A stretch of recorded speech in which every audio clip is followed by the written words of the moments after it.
नमस्कार। Online classes की आज की इस कड़ी में मैं आप सभी का हार्दिक स्वागत करती हूँ। पूर्व के वीडियो में मैंने आपको गद्य काव्य साहित्य और शिवराज विजयम उपन्यास के संबंध में जानकारी दी थी। साथियों, आज से हम पंडित अंबिका दत्त के उपन्यास शिवराज विजयम के प्रथम विराम के प्रथम निश्वास का अध्ययन आरंभ करेंगे।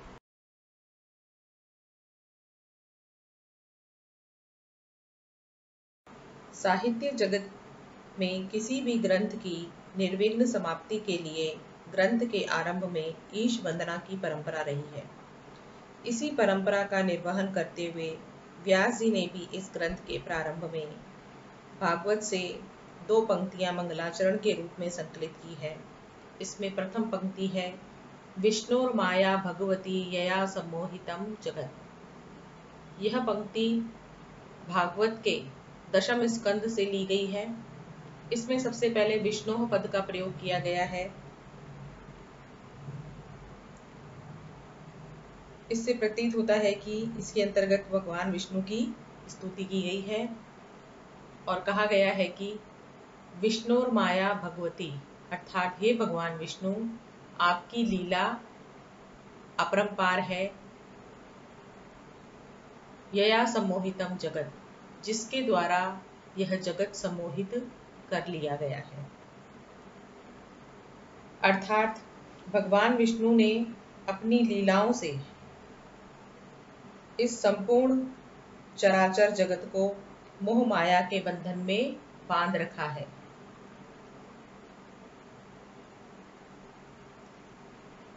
भागवत से संकलित दूसरी पंक्ति है, हिंस्रः स्वपापेन विहिंसितः खलः साधु समत्वेन भयात् विमुच्यते। यह पंक्ति भी भागवत के दशम स्कंद से संकलित है। इसके अंतर्गत इस उपन्यास की विषय वस्तु का भी निर्देश किया गया है। इसमें कहा गया है कि खलः हिंस्रः स्वपापेन विहिंसितः, जो दुष्ट व्यक्ति होता है वह अपने हिंसक पापाचरण से विहिंसित हो जाता है, अर्थात मारा जाता है।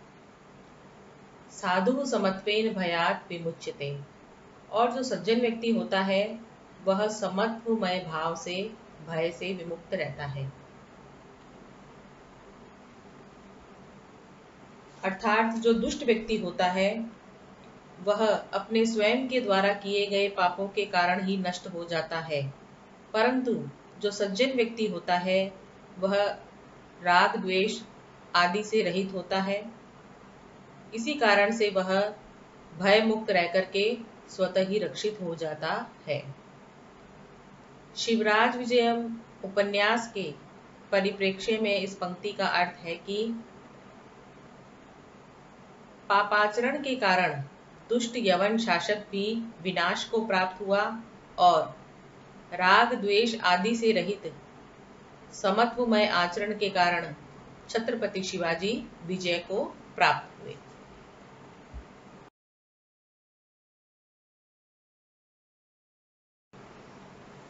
प्रस्तुत गद्यांश से व्यास जी शिवराज विजयम के प्रथम विराम के प्रथम निश्वास का शुभारंभ करते हैं। इसमें अनुप्रास रूपक और स्वभावोक्ति अलंकारों के माध्यम से उदीयमान सूर्य देव की विशेषताओं को निरूपित किया गया है।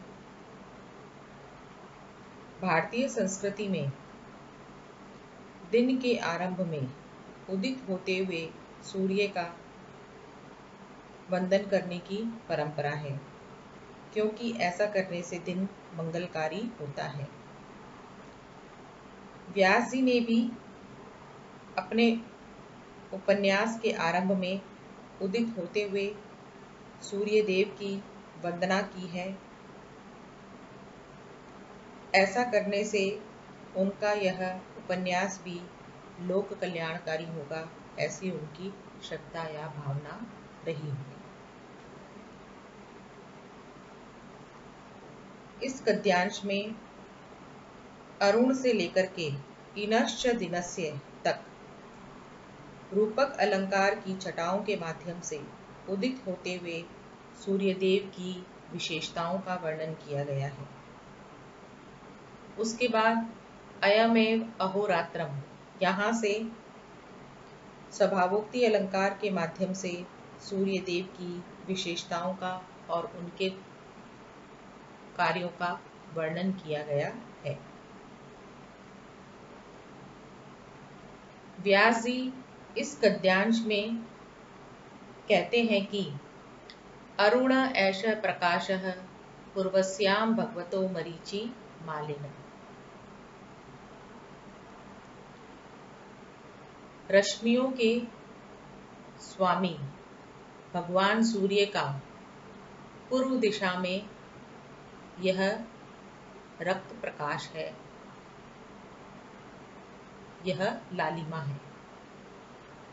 अर्थात पूर्व दिशा में उदित होते हुए भगवान सूर्य अपनी लालिमा को प्रसारित कर रहे हैं। ऐसा भगवान मणिर आकाश मंडलस्य, यह भगवान सूर्य आकाश मंडल के मणि है। अर्थात जब प्रातःकाल सूर्य उदित होते हैं तो उनका वर्ण लाल रंग का होता है।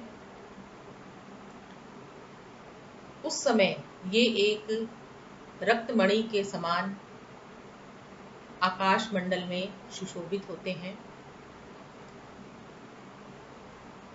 इस प्रकार इस पंक्ति में व्यास जी ने सूर्य को एक मणि के रूप में निरूपित किया है।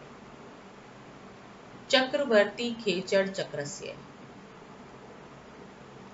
नक्षत्र समूह के सम्राट हैं।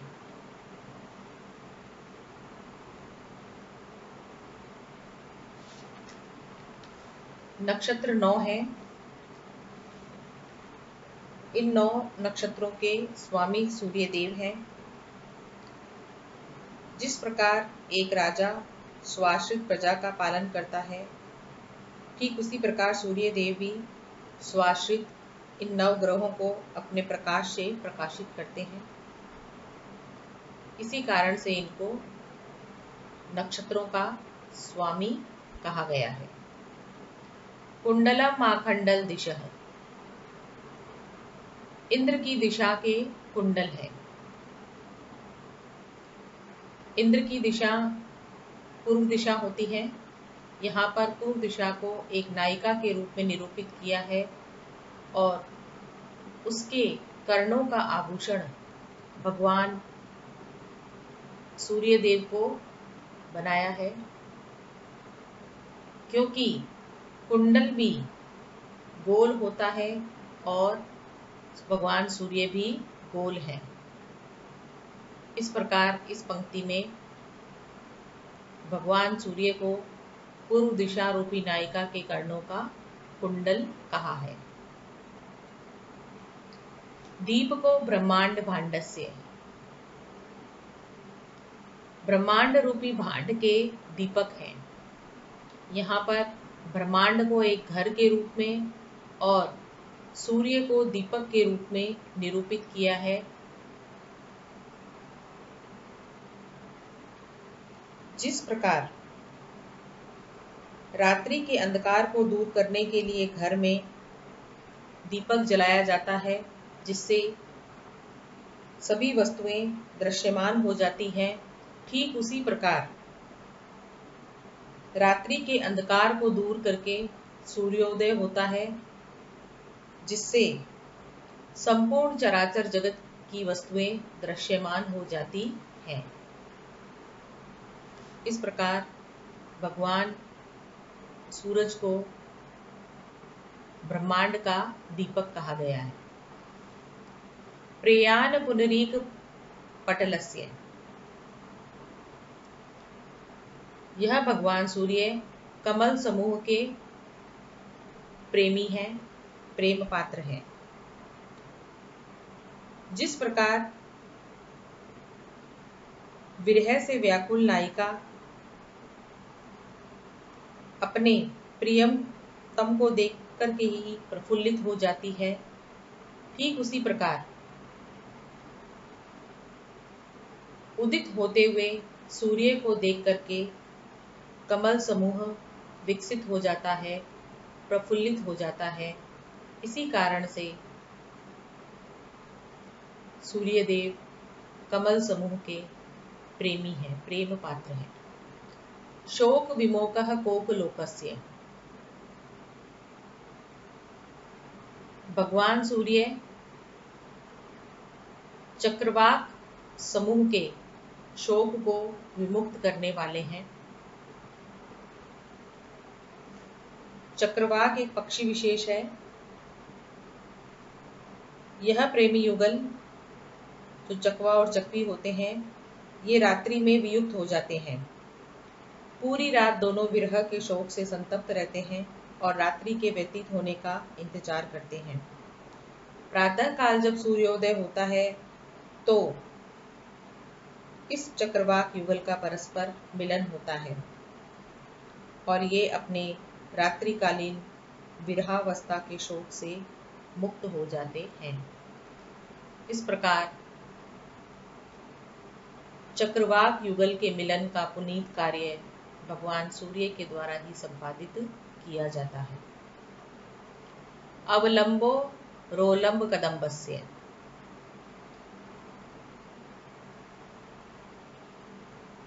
भ्रमर समूह के अवलंब हैं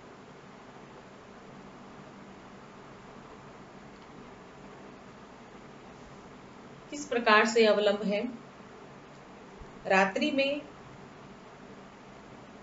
पुष्पों में कैद हुए भ्रमर समूह सूर्य उदय होने का इंतजार करते हैं। प्रातःकाल जैसे ही सूर्य उदय होता है, पुष्प विकसित होता है और उसकी पंखुड़ियों में बंद हुआ भ्रमर मुक्त हो जाता है। इस प्रकार भगवान सूर्य को भ्रमर समूह का अवलंब कहा गया है। सूत्रधारः सर्व व्यवहारस्य। भगवान सूर्य सभी के व्यवहार का सूत्रधार हैं। जिस प्रकार सूत्रधार नाटक में गतिशीलता का आधान करता है, उसी प्रकार ही सूर्य उदय होते ही इस संपूर्ण चराचर जगत में गतिशीलता आ जाती है, संपूर्ण जगत जीवंत हो जाता है। लोग ऐहिक और आमुष्मिक कर्मों में प्रवृत्त हो जाते हैं। इसी कारण से ही सूर्य देव को लोक व्यवहार का सूत्रधार कहा गया है। इनश्च दिनस्य, और यह दिन का स्वामी है। इन्हीं के कारण ही दिन होता है। ये दिन के अधिष्ठाता है।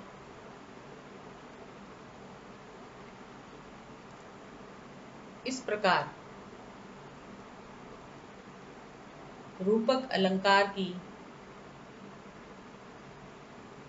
छटा से भगवान सूर्य की विशेषताओं का व्यास जी ने वर्णन किया है।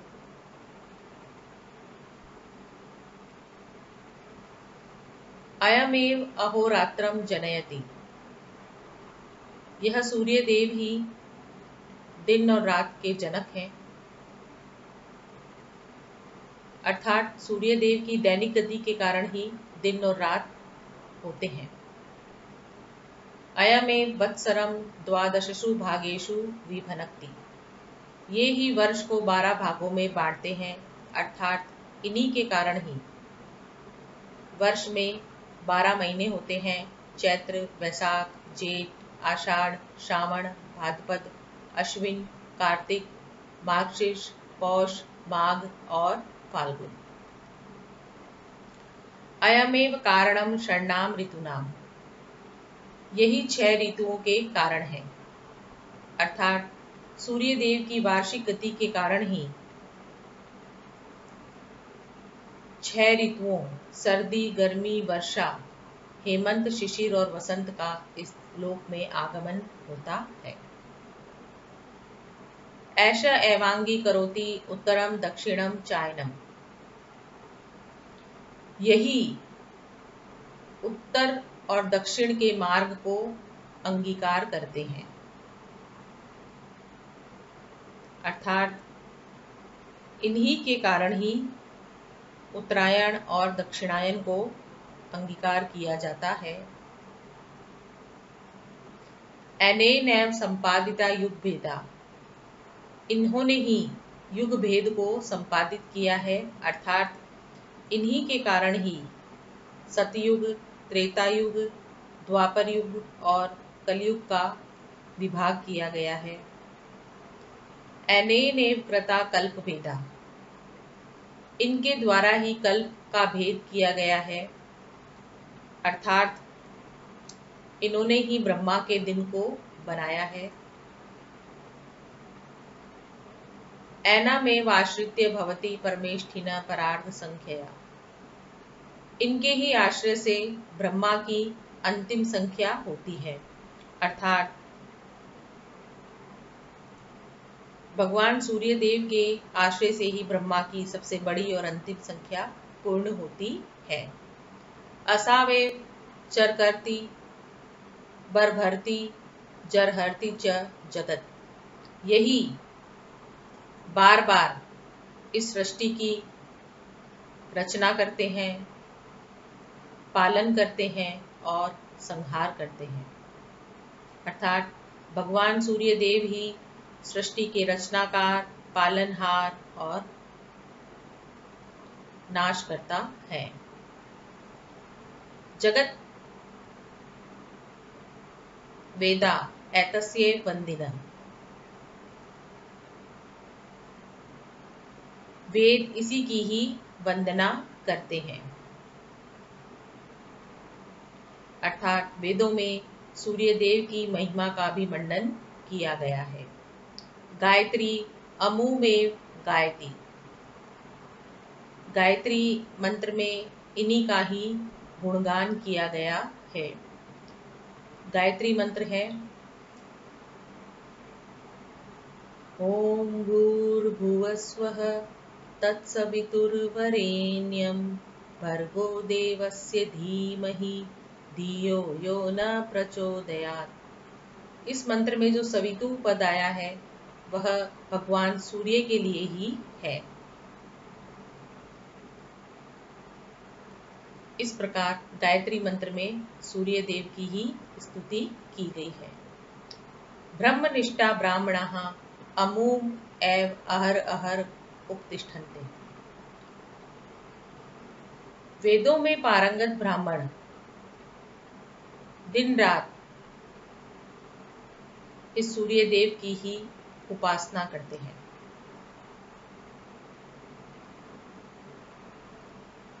इन सूर्य देव का ही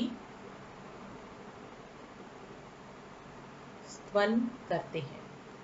धन्य ऐसा कुल मूलम श्री रामचंद्र से, भगवान श्री रामचंद्र जी के कुल के मूल यह भगवान भास्कर धन्य है।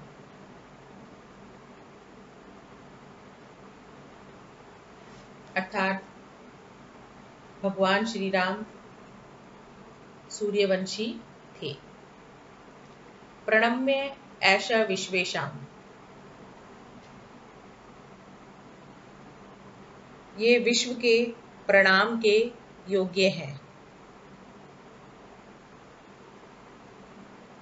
इति उदेश्यंतम भासवंतम प्रणमन, ऐसे ही उदित होते हुए, चमकते हुए सूर्य देव को प्रणमन प्रणाम करते हुए निज पर्णकुटीरात, अपनी पर्णकुटी से, पत्तों से निर्मित कुटिया से निश्चक्राम बाहर निकला, कश्चित कोई गुरु सेवन पटुः, गुरु की सेवा करने में प्रवीण, विप्र बटुः ब्राह्मण बालक, अर्थात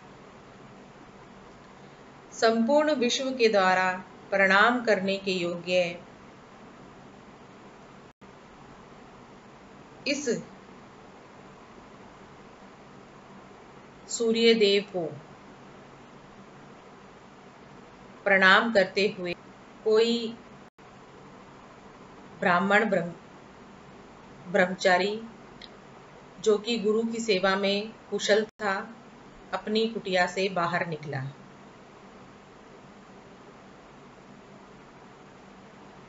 अयमेव अहोरात्र से स्वभावोक्ति अलंकार के माध्यम से सूर्यदेव की विशेषताओं का वर्णन किया गया है।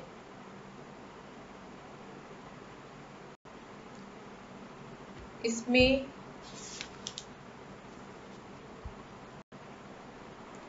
कथानक का आरंभ अरुण पद से किया गया है,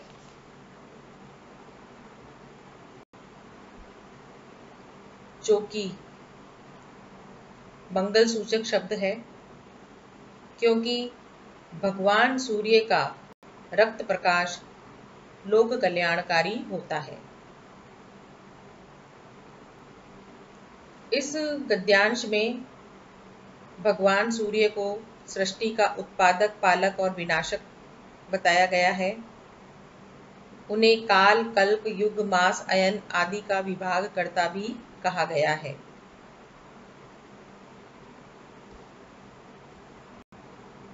वेदों में सूर्य की अनेक मंत्रों में स्तुति की गई है। गायत्री मंत्र से ब्रह्म स्वरूप सूर्य की ही स्तुति का वर्णन किया गया है। इस प्रकार इस पूरे गद्यांश में भगवान सूर्य को ब्रह्मत्व का साकार स्वरूप बताया गया है।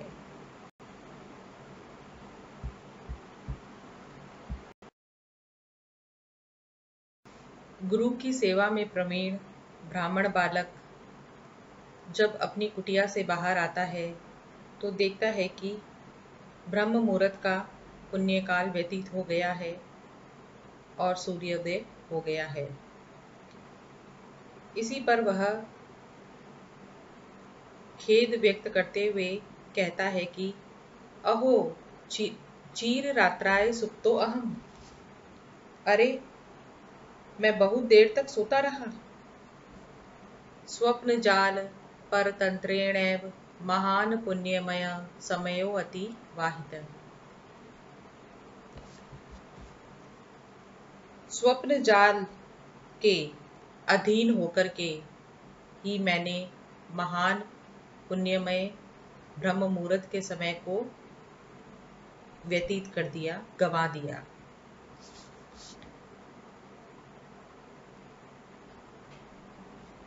ब्रह्म मुहूर्त का समय अति पुण्य काल माना जाता है। मनुस्मृति में कहा गया है कि इस काल में ही उठ करके ब्राह्मण आदि को नित्य नैमित्तिक कर्म करने चाहिए।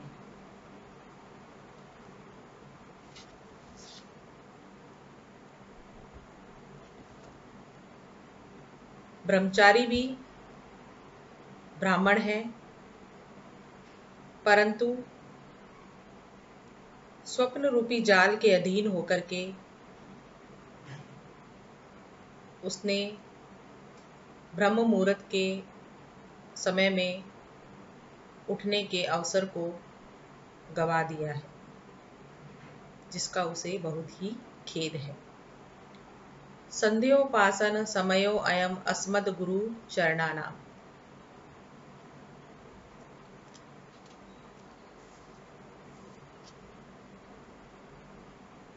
यह हमारे पूजनीय गुरु जी के संध्योपासना का समय है। तत् सपदी अवचिनोमि कुसुमानी, इसलिए शीघ्र ही फूलों को चुनता हूँ। इति चिंतयन, ऐसा विचार करके। कदली दलम एकाम आकुंचय, एक केले के पत्ते को तोड़ करके। तृण शकले संधाय, तिनके के टुकड़ों के द्वारा उसको जोड़ करके। पुटकम विधाय, दौना बना करके। पुष्पावचयम कर्तुम आरेभे, फूलों को चुनना आरंभ कर देता है। इस गद्यांश के अंतर्गत आश्रम के जीवन का सांस्कृतिक वातावरण व्यंजित हुआ है। इसमें आश्रम में वास करने वाले ब्रह्मचारी बालक की गुरु सेवा का वर्णन किया गया है, उसके कर्तव्यों का वर्णन किया गया है।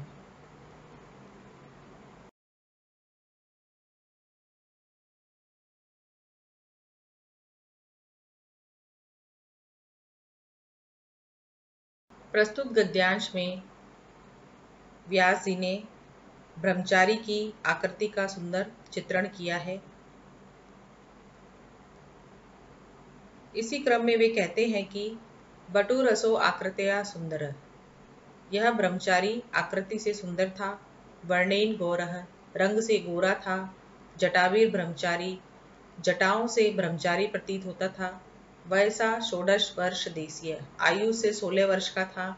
कंबु कंठः, उसका कंठ शंख के समान था। आयत ललाटः, उसका ललाट आयत के समान विस्तृत था। सुबाहु, उसकी भुजाएं सुंदर थी। विशाल लोचनश्चासीत, और उसके लोचन विशाल थे, अर्थात उसके नेत्र अति विस्तृत थे। इस प्रकार लुप्तोपमा अलंकार की छटा से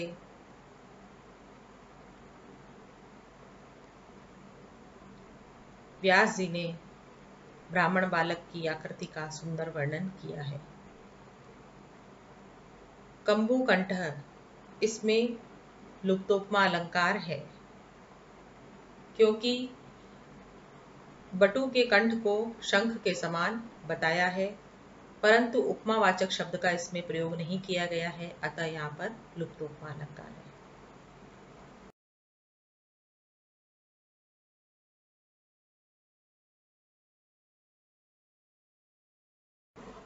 साथियों, आज इतना ही।